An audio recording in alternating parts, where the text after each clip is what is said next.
que é uma das cenas mais bonitas que eu já dirigi. Justamente por isso, eu acho ela muito verdadeira, muito humana e, e não me parece uma cena de um texto decorado. Ela me parece um exercício muito real e verdadeiro de dois seres humanos no limite, lidando com a ausência de um terceiro, que era a pessoa mais importante na vida de cada um daqueles dois.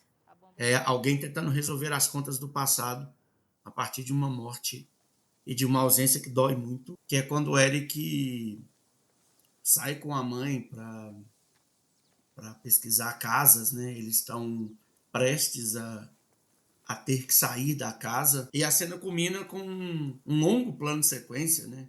E aí você tem um vento lateral ali que vai mexendo aquela plantação e aí fica numa coisa quase bucólica.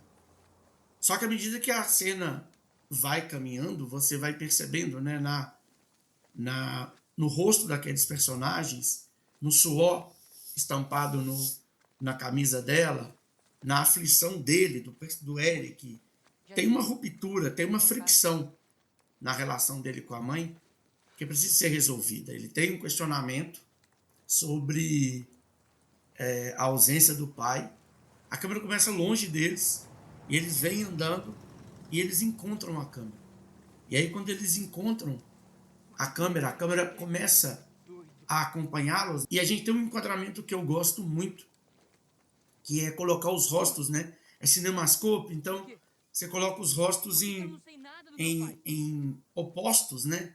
Você leva para os cantos da tela e ao mesmo tempo você tem um distanciamento simbólico, mas eles estão no quadro e você tem o rosto dela mais em primeiro plano, olhando para esse infinito, e ele atrás, né, provocando, xingando, gritando, e você fica em uma observação constante, né? A câmera não ter corte e nem ter movimento te coloca numa situação de um não julgamento, né?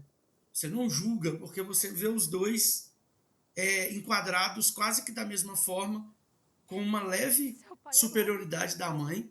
É ela quem domina a ação. É o momento mais dolorido do filme.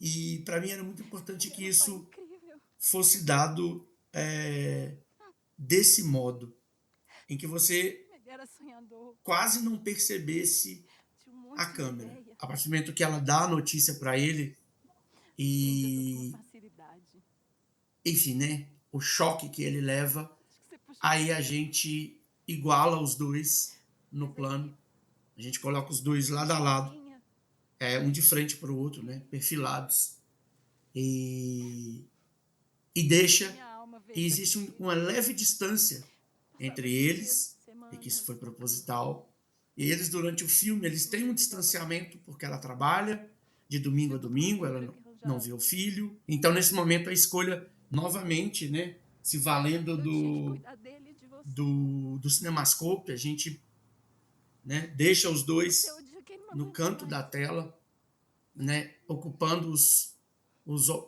polos, e aí a câmera vai chegando, só que ela não consegue, e ela pede desculpa e começa a chorar. E aí eles se abraçam. E é o único abraço deles no filme inteiro. Então essa cena aconteceu rigorosamente como eu imaginei, como eu sonhei. E com esse componente do vento, que eu acho que traz uma carga e o brilhantismo dos atores, né? A Camila e o Matheus.